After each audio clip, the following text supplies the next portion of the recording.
Barbanızlar el batırının жердештери Элмирбек Иманалиев атындагы айыл өкмөттүн жашаган аталар, апалар, агалар, энелер, эжелер, ушундай Элмирбекте уулду төрөгөн сиздерде энелерге ыраазычылык билдирели биринчи. Байрамыңыздар менен.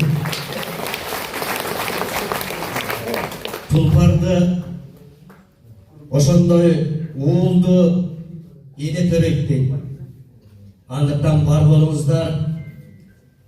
Эми мен бир аз өткөнгө кылчайып кичине айтып өтөйүн деп атам. Анткени бул өмүрдө ар кандай нерселер болот экен.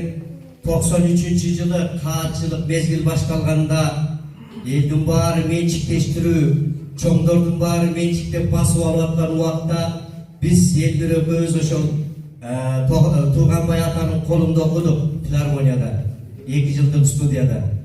Мен барганда Элмир ошол жакта окуп аткан экен. Жанымда шериф жок, акын жок деп анан Тууганбай атага учурашып ырдаганда да киши өзү шашып эле чыга берсин деп калды. Анан эшикте Элмир турат, чыксам эмне болдум деп калды. Чыга бер деди го десем, анда өткөн турбайсыңбы деп эле кучакташып, ошондон баштап чогуу жашадык. Шаардын чыгыш 5 деген жеринде опера балет театрынын жатаканасы бар эле. Ошол жерге филармониядан жөө барып, жөө келип жүрдүк. Bir сууну ичип, ал кезде нанга жетиш да кыйын мезгил болчу.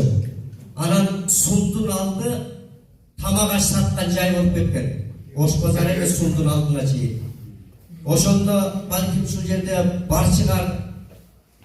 Курсагыбыз ач, өтүп баратсак, токто деп калды. Эмне десем, биздин айыл деп бир эже деди, жеңе деди, тамак аш сатып атыптыр деди. Анан биз ары мунчукта ары өтө берели, көрүп калса чакырат бош керек деп ары чылсак, ал эже айланып, алдындай айланат. Биз кайра бери чылсак, ал арты менен кайра тигинде айланат. Көрбөй калды деп аятаң десе деп анан курсагыбыз ачканча кеттик да. Анда сурай албайбыз биз дагы. Азыркы түзөнө курсагым ачты кирип барабыз го. Анан кийин каникулга келип барсак күлөт каттырып. Эмне болду десем, ал эже деле бизди көргөн экен, ал бизден уялыптыр деп. Бизден уялып, бизде кара Элмирден уялыптыр да, канып калып, айыл айтып барат деп. Ал убакта мыйман бар, жаңыдан соодага кирип аткан эл чындыгында ошондой болгон да. Анан ушундай нерселер баштан өттү. Мен Аксыдан болом, Аксынын ошол Акжол деген айылда, Акташ деген айылдан болом. Анан Элмир айтып калчу, көрдүңбү? Сенин айылың Акташ, менин айылым Акжар деп. Экөөбүздүктен Актан башталат. Аягына таш сеники, мен Акжар деп калчу да. Анан өзү да тамашалап айтып калчу, негизи акындар ошо суунун башына чыгат. Болбосо килтеген кара суудан 1-2 акын чыгат эле байыгы чейин.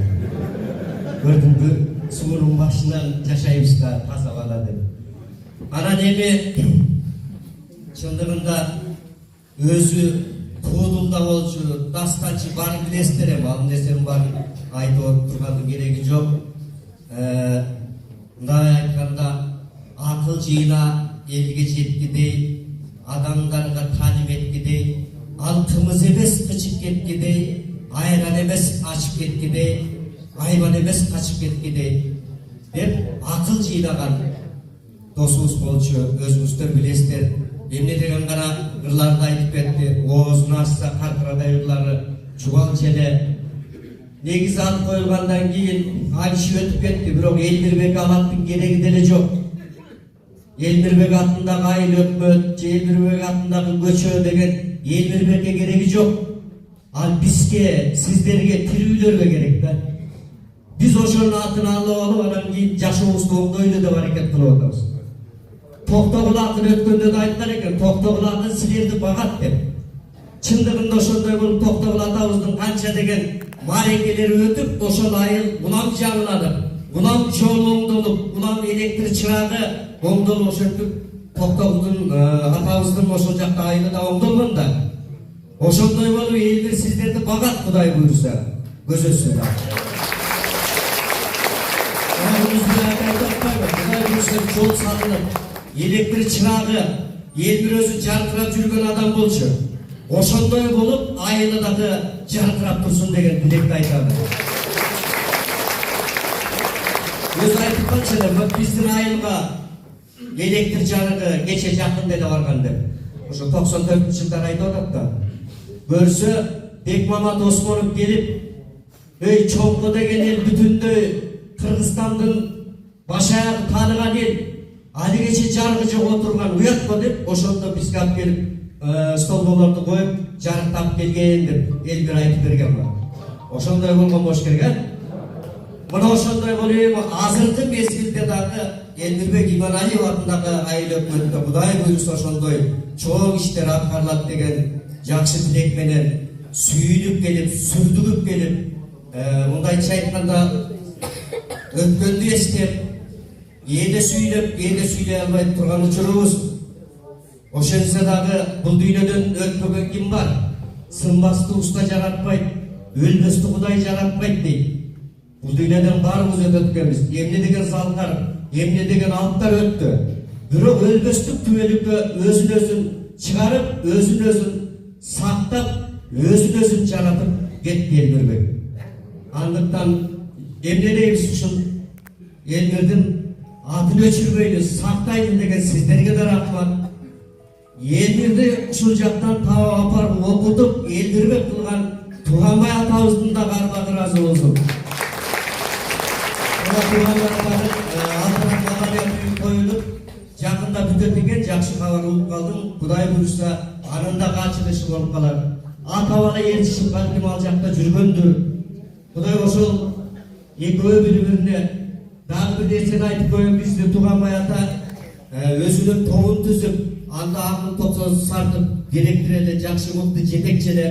Анан таласта бир ай алып жүргөн 94-жылы. Ел айланай балдар мынакей планды ашык менен аткарыппыз деп, экөөбүздүн колубузга 400 сомдон акча берди. Стипендия 20 сом алчубуз да. Анан бирок жол оңдолуп, такси деген жок болчу. Азыр таксилердин бири кайрамдай клиентти талашат го таксиде. Ал убакта биз таксисти талашчубуз да. Таулада канча күн, 3 күн деп жатып, анан келатканда мына Оостон Таш көпүргө кеткен Шүгүлгө чыкканбыз. Ошол жерге келип айтат да, эшик оозуна келдик, жүр айылга үйүмө тиегет деп.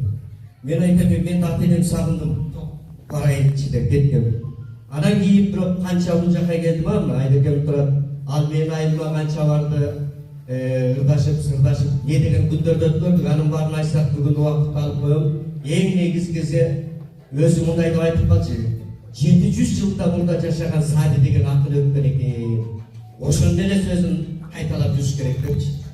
Киши мынтип айткандай, адамга эмне жакшы, акылы мөмө байлап өнгөн жакшы. Акылда буйрубасаң эмне жакшы, адептүү өмүр сүрүп өнгөн жакшы. Адепте буйрубасаң эмне жакшы, бай болуп ырахатын көргөн жакшы.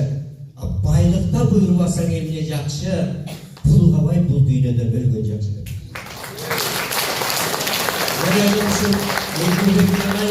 Айылдан чыккан эр азаматтар, ушул жашоочулар эч качан ушул айылдын атын булгабайт, Элмирбектин атын булгабайт. Керек болсо ушудан дагы мыктылар чыгып, жаркыратып жашай берет. Бар болуңуздар.